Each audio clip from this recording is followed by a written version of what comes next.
one, and then we remembered it's awful. So we said, let's not do that. Comes with Eclipse Cinemas Bundoran. Now serving pizza, hot dogs, ice cream, and more to your seat. Find out more at Eclipse Cinemas. It is what Thursdays were made for, folks. So it's time to join our man at the movies, Collie McFadden, and he is live from Eclipse Cinemas in Bundoran. And a very good afternoon to you, Collie. Or should I say good evening? Good evening, Seamie. It's good to be on again. You know, it seemed like we weren't on last week, but I just forgot to press record on the video. Technical mishap we had. Yeah, come here. Have you gone absolutely mad up there? Is it leap year affecting you? Did I see something about a 5-year-old films today or something? What's that about? Look, we're a bit touched in the head at the best of times, but like, as you know, I love a gimmick or any chance to dress up. And because, you know, it's leap year, we wondered about doing something special. And the first thought that occurred was we could watch the movie. We could show the movie Leap Year, the Amy Adams one. And then we remembered it's awful. So we said, let's not do that. So we got together, and I have to say, this comes down to the movie companies, because you have to ask the movie companies to help you out when it's changing the ticket prices. I don't think people always realize how much input they have in it. And the movie company said, yeah, do you know what? It's great. Let's reward everyone. So all films today are only €5. And people thought, oh yeah, you mean like the 5 o'clocks or, you know, the own ones, but not the director's lounge. Nope. For one day only. Maybe we'll do it again in 4 years. I don't know. I probably won't be there. But for one day only, €5 for every movie. So it's great, isn't it? You know, I just thought you lost the head altogether. I was looking at this. Is that for real? I seen it on the Facebook on the. Well, the thing is possible that we were both looking after our customers, but also we're mad in the head. The two things don't rule each other out. So okay, I'm all for that. So all films today, €5. Can't beat it. Can't beat it with a big stick. Absolutely. Right, we got a release I've been waiting for, because I got left on part 1 going, is that it? It's Dune, part 2.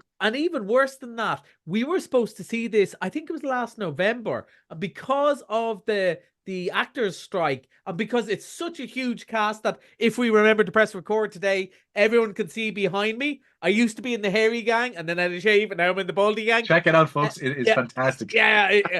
And they're all the bad guys. I looked at myself at the camera and went, oh God, it's uncanny. But anyway, we were supposed to have this in November, and we've had to wait like almost 6 months later, and finally we get Dune Part 2. And like, they always intended it, like the first film wasn't, oh, we'll do a movie, and if it makes money we make a sequel. It was always planned as 2 parts because it's such an epic story. And finally it arrives, and now Paul, our hero from the first movie, is very much part of the resistance. We'll play a clip, Seamie, and hopefully people can get what's going on. Your father didn't believe in revenge. Hell, I do.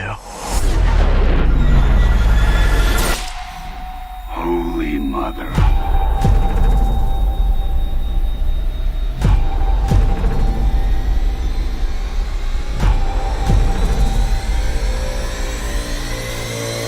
I'll show you the way.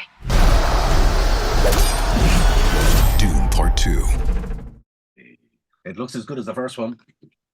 It really is, Seamie. Now, both of us loved it. And funny, at the time, I remember when we were talking about it at the time, I wasn't sure if it would be your thing, because I've always liked kind of sci-fi and stuff. But I think, and I'll probably say this again at the end, I think it's because it's grown-up sci-fi. Like all the best sci-fi, it's just using the futuristic stuff to talk about stuff that is real right now. And when this book was written, the man was talking about Frank Herbert. He wrote it in, I think it was 1950s. A lot of it would have been about colonization, about people being displaced from their land, about oil and world wars. And now we're nearly 100 years later, and you go, yep. So at times here, I was thinking, the Russians in Afghanistan, the Americans in Afghanistan, what's happening in Gaza at the moment, but Northern Ireland. So much of this will strike bells because they've taken stories from people, the way we have lived our lives, good and bad, and they put this epic story all together.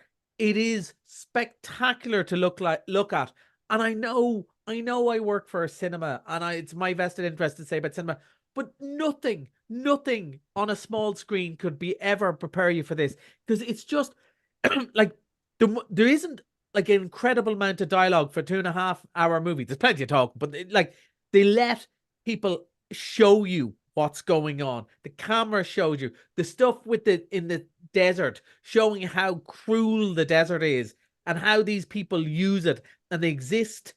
It's very like the Native Americans. They are part of the land. They do not own the land. And all these images of the sandworms sweeping across the oceans of sand, like, how could you watch it on your telly? I have to say, like, I have a nice big telly, right? And I watched the first one again to prepare for this, and it was good. Like, it's still great, and it's on a streaming service if anybody wants to watch it. So, to prepare for this one. But there's nothing like on the big screen. And you might remember as well, the sound in it. It's not just music. It's kind of blasts of sound to announce people are coming.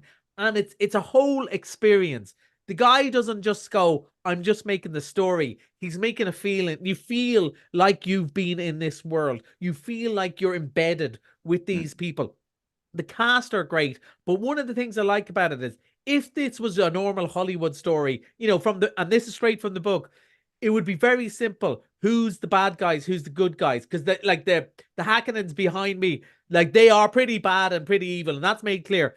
But everyone else is shades of grey. Yeah. Kind of like people who liked things like Game of Thrones, where you never quite knew what the politics were. There's a lot of that in this as well, where you kind of go, not every hero turns out to be a hero, not every bad guy, and it's complicated. And politics and power is complicated, and power corrupts, and it's all about that. And I loved it. And I told you off air, I had to watch it in 3 goes because we had a very busy day at the cinema today, and that was the only way I could do it. And I was bullet because I couldn't watch it all. And I can't, 2.5 hours, and I can't wait to watch it again. And that's the best review I can give. Okay, look at all us sci-fi people are just going absolutely nuts. It was a huge hit first time out, the first one, and there's a huge audience out for this, and part 2 is there, and I can't wait to see it. You love it, I really think I will love it. Right, I thought we're back with Frankenstein, and this is Lisa. Tell me, this is a comedy, is it? It is absolutely a comedy, and that's all right. You like this because it's set in the 80s, Seamie. So the music and the fashion are right up your street, my friend. And it's very much, it's a comedy horror. There is kind of horror elements, and the Lisa Frankenstein, even the Frankenstein in the name, is kind of just a joke because there's nothing to do with the Frankenstein story. What it is really, look, she is moping over this long dead poet. There's an act of God. He comes to life, but he's kind of fallen apart, and she's going to build him up to be better. So it's like, dig up your boyfriend. If you can't find a boyfriend, dig him up. It is really tongue-in-cheek. Now, I haven't got a chance to watch it yet. I have watched the trailer, and I loved it. And I wasn't sure we were going to get it. But it's a lovely contrast, because as much as I loved Dune, it is quite serious and heavy and long. This is light, fluffy, and just tongue-in-cheek enough. And it looks like it looks like a Cyndi Lauper video. That's the images that it has. Yeah. And it has lots of one-liners about, you can't try and change a guy, as she's building him a new arm, and all of this stuff. It looks really fun, and I think it's a good crack. I think people will enjoy this. It'll be a small movie. It won't be around for long, but I think people could really have a bit of a laugh at. If you like your comedy with a twist of black in it, I think you'll enjoy this. Kind of Zombieland, a bit of that in it. Exactly. That's the area we're in. Okay, we're right. Now we have something for the kids. Combat Wombat. Yeah, sometimes I wonder, like, do they just come up with the title first, where they're going like Nadger Badger? No, that won't work. Yabbit a Rabbit. Oh, Combat Wombat. That'll do. And this is for kind of 7s and under. I would say, and it's cutesy. There actually was one already. It's an Australian animation. There was one already. It did very well with the kind of first time in the cinema, second time in the cinema crew. So there's a sequel. It's cute. It's nice, but not for older kids. Like, it is very much for the young ones, and it's good fun. They'll eat it up. They'll eat it up. How did you get on with Peppa Pig? It was a big hit, yeah. Peppa is huge. Combat Wombat has got nothing on Peppa Pig. These My are the big. friends. I'm getting this Peppa Pig. Do you I think it'd get, be any? like, I knew You hadn't a it would be clue, popular. had you? You hadn't a clue. You know, you didn't. God, she knows how to bring home the bacon. That's all I'm saying. I told you. I told you it's going to be massive. And I was right. I was indeed. I can tell you all the episodes. Seen them. Right, Missed It Monday is Beekeeper. Beekeeper, which I didn't get to see. I'm definitely going to see this one because Jason Statham is a beekeeper, which is both code for secret agent, but also a man who keeps bees. And what does he do? Does he shoot people? Well, yes, but he also hits them with the bees. I am so up for this. Jason Statham is funnier than people give him credit for. Oh, yeah, he is funny. There's nobody better at this because it's tongue in cheek and it's great, silly entertainment. And like for €5, you just can't go wrong. But it is just that sort of action movie. And again, let's go back to our big movie this weekend, Dune, because as all I said, it's quite serious and it takes itself seriously.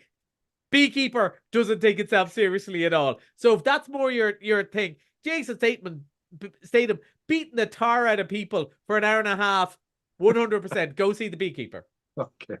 Right. That's the movies with Collie, and you will be able to see it back on our Facebook page, and you can go on to the Eclipse Cinema Facebook page after last week's debate.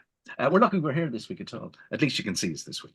Collie, it's been great. And we're all glammed up for it. Although you want to see us last week, we were gorgeous. We were indeed. Okay, that's Collie and Movies. Till next Thursday. Enjoy the movies.